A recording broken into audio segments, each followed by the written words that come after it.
ನಮಸ್ಕಾರ. ನಾವು ಜಯಣ್ಣ ಹೈದೂರು ಅಂತೇಳಿ ಜಿಲ್ಲಾ ರೈತ ಸಂಘದ ಉಪಾಧ್ಯಕ್ಷರು. ಇವತ್ತು ನಮ್ಮ ಅಧ್ಯಕ್ಷರು ಸಹ ಎಲ್ಲ ಇಲ್ಲೇ ಇದ್ದೀವಿ. ಅಧ್ಯಕ್ಷರು, ಉಪಾಧ್ಯಕ್ಷರು, ರಾಜ್ಯಾಧ್ಯಕ್ಷರು, ರಾಜ್ಯ ಸಂಚಾಲಕರೆಲ್ಲ ಇಲ್ಲೇ ಇದ್ದೀವಿ. ಇವತ್ತಿನ ಸಮಸ್ಯೆ ಸಕಲೇಶಪುರದಲ್ಲಿ ಜನಸ್ಪಂದನ ಕಾರ್ಯಕ್ರಮ ನಡೀತಾ ಇದೆ. ಇವತ್ತು ನಮ್ಮ ಜಿಲ್ಲಾ ಉಸ್ತುವಾರಿ ಮಂತ್ರಿಯಾದಂಥ ಕೃಷ್ಣ ಬೈರೇಗೌಡರು ಇವತ್ತಿಲ್ಲಿ ಆಗಮಿಸಿ ಜನರ ಸಮಸ್ಯೆಗಳನ್ನ ಆಲಿಸ್ತಿದ್ದಾರೆ. ನಾವು ನಮ್ಮ ಆಲೂರು ತಾಲೂಕಿಂದ ಒಂದು 7-8 ಸಮಸ್ಯೆಗಳನ್ನ ಹೊತ್ತು ತಗೊಬಂದಿದ್ದೀವಿ.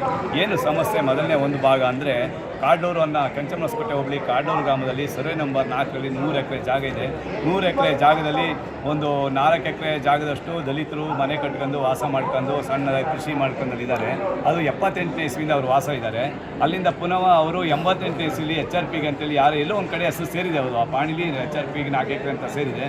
ಪಾಪ ಇವರು ಜಾಗ ಮಾಡಿದ್ದು, ತೋಟ ಮಾಡಿದ್ದು ಅದನ್ನೆಲ್ಲ ಬಂದು ಖುಲಾಸೆ ಮಾಡಿಸಿ ಕಾನೂನು ಮುಖಾಂತರ ದೌರ್ಜನ್ಯ ಮಾಡಿ ಬೇಲಿ ಹಾಕಿ ಸಖತ್ ಹಿಂಸೆ ಕೊಟ್ಟು ಇದು ಮಾಡಿದ್ದಾರೆ. ಈಗ ಅಲ್ಲಿ ಆ ನೋಡೋಕೆ ಬರೋ ವ್ಯಕ್ತಿಗೆ ಯಾವುದೇ ಥರದ ಫೋಡ್ ಇಲ್ಲ, ಆಮೇಲೆ ಅವರಿಗೆ ಸ್ಕೆಚ್ ಇಲ್ಲ, ಪಾಣಿ ಇಲ್ಲ, ಮೀಟರ್ಸ್ ಇಲ್ಲ, ಏನೂ ಇಲ್ಲ. ಆ ಥರದಲ್ಲಿ ಬಂದು ದೌರ್ಜನ್ಯ ಎದುರಿಸ್ತಿದ್ದಾರೆ. ಅದನ್ನ ನಾವೀಗ ಸಚಿವರಿಗೆ ಮನವಿ ಕೊಟ್ಟಿದ್ದೀವಿ. ಈಗ ಅದು ಅವ್ರು ಪರಿಶೀಲಿಸಬೇಕು ಅಂತ ಹೇಳಿದ್ವಿ. ಮತ್ತು ಇನ್ನೊಂದು ಸಮಸ್ಯೆ ಅಂದರೆ ನಮ್ಮದು ಹೊಸಮಠದಲ್ಲಿ ಹೆಚ್ಚು ಕಮ್ಮಿ ಒಂದು 300-400 ಮನೆ ಇದೆ. ಮನೆಯಲ್ಲಿ ಏನಾಗಿದೆ ಅಂದರೆ ಬಂಡೆ ಬ್ಲಾಸ್ಟ್ ಮಾಡ್ತಾಯಿದ್ರು. ಇಷ್ಟು ದಿನ ಏನಾಗುತ್ತೆ ಅಧಿಕೃತವಾಗಿ ಮಾಡ್ತಾಯಿದ್ದಾರೆ ಅಂತ ತಿಳ್ಕೊಂಡಿದ್ದು. ನಾವೆಲ್ಲ ಸ್ವಲ್ಪ ಬುದ್ಧಿವಂತರಾಗಿರೋದ್ರಿಂದ ಇವಾಗ ಅದು ಅನಧಿಕೃತವಾಗಿ ಮಾಡ್ತಾರೆ ಅಂತ ಗೊತ್ತಾಗಿ ನಿಲ್ಲಿಸಿದ್ದೀವಿ. ಆ ಬಂಡೆ ಬ್ಲಾಸ್ಟ್ ಆಗೋದ್ರಿಂದವ ಅಲ್ಲಿ ಮನೆಗಳು ಬಿರುಕುಬಿಟ್ಟಿದೆ, ಕೊಟ್ಟಿಗೆಗಳು, ಗೋಡೆಗಳೆಲ್ಲ ಬಿದ್ದೋಗಿದೆ, ದನಕರುಗಳು ಮೇಯಕ್ಕಾಯ್ತಿಲ್ಲ. ಆ ಬಂಡೆಯಿಂದ ಕೆಳಗಿರೋಂಥ ಫಲವತ್ತಾದ ಜಮೀನಲ್ಲಿ ಕೃಷಿ ಮಾಡೋಕ್ಕಾಗ್ತಿಲ್ಲ. ಯಾಕಂದರೆ ಕಲ್ಲಿನ ಚಕ್ಕೆ ಲಾರಿಯಲ್ಲೆಲ್ಲ ಕೂತ್ಕೊಂಡಿದೆ.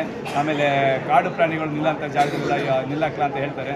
ಅಲ್ಲೆಲ್ಲ ಬಂಡೆ ಬ್ಲಾಸ್ಟಿಗೆ ಊರ ಕಡೆ ಎಲ್ಲ ಬರ್ತಿದೆ. ತಾವೆಲ್ಲ ಪರಿಶೀಲನೆ ಮಾಡಬೇಕು. ಯಾಕೆಂದರೆ ಈ ಫಾರೆಸ್ಟ್ ಇಲಾಖೆ ಇದ್ರ ಬಗ್ಗೆ ತಪ್ಪು ಮಾಹಿತಿ ಕೊಡ್ತಿದೆ ತಾಲೂಕು ಆಡಳಿತಕ್ಕೆ. ಇದಾಗಬಾರ್ದು. ಕ್ವಾರೆಯನ್ನು ಸಂಪೂರ್ಣ ನಿಲ್ಲಿಸಬೇಕು.